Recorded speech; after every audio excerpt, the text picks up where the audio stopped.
Shoutout. Boris Vlog, amazing. Shoutout sa 4 Hoops. Hello guys, ako nga po pala si Creskit Benignos at may kasama akong espesyal na tao na si... Nico Oligario.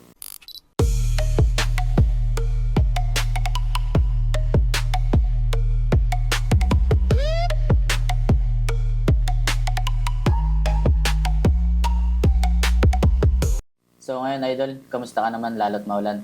Okay lang, kahit binaba. Bakit tagasan ka ba idol? Dun sa ginayang gravel pit sa Maylibis, mababa kasi dun eh. Ilan taong ka na idol? 18 years old. Paano ka nagsimulang maglaro ng basketball idol? Nung pandemic era pa yata yan, bata pa ako nun. Then, kasama ko nun sila Arnold tsaka si Doria. Gumagawa kami ng ring, tas kung ano mapulot namin na bilog na bagay, ginagawa namin bola. Tapos pagtaas nun, maliligo kami ng ilog. Talagang gagawa lahat ng paraan, makapaglaro lang idol no? Oo. Tanda mo pa ba kung kailan ka nagsimula mag-basketball? Nung 2023, sa Libis, Sino naman nagtulak sa'yo upang maglaro ng basketball? sarili ko lang. Pili mo lang. Anong jersey number mo at bakit ito ang napili mo?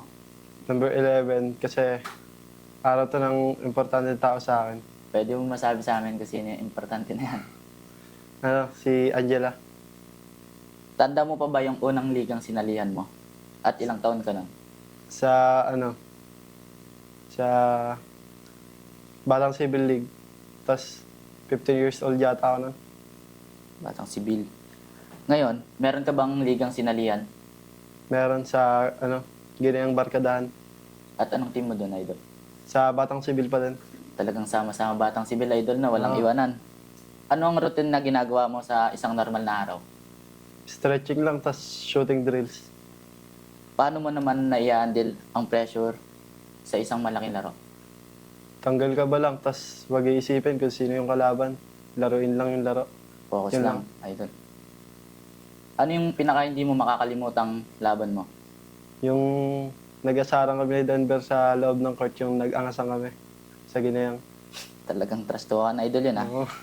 Saan ka mas komportable, idol? Sa opensa o sa depensa? Depende kung ano yung kailangan ng team eh. Sinong inspirasyon mo naman sa paglalaro mo upang mas lumakas ka pa? Yung girlfriend ko. Talagang girlfriend, hindi Oo. pamilya, no? Oo. Harang yun eh. Sinong player naman ang iniidolo mo at naiyahan tulad mo sa laro mo? Si Luka. Bakit si Luka idol? Smooth lang eh. Smooth? Oo. But terrible. Oo. Eh sa lugar nyo, meron ka bang iniidolo? Meron si Kagawa JB. Bakit si JB? Ang ganda kasi ng galaw niya, tas ang lakas niya asar. Pang-asar pa din. Oo, trash talk. Sa bawat larong sinalihan mo idol, kanino ka pinaka nahirapan? Kay Roland Talidong. Bakit si Roland Talidong idol? Ang laki niya, tas ang laki ng wingspan niya. Pagka talaga nahawakan ka niya, kakapitan ka niya eh.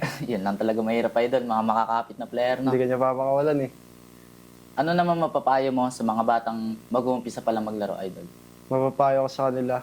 Pagpatuloy lang nila yung laro, tas huwag silang papa-apekto kung ano sinasabi ng iba. Yun lang. Message mo naman sa mga sumusuporta sa idol. Maraming salamat lang, tas salamat sa pagsuporta. Yun lang. Sino naman mga gusto mong shoutout ngayon idol?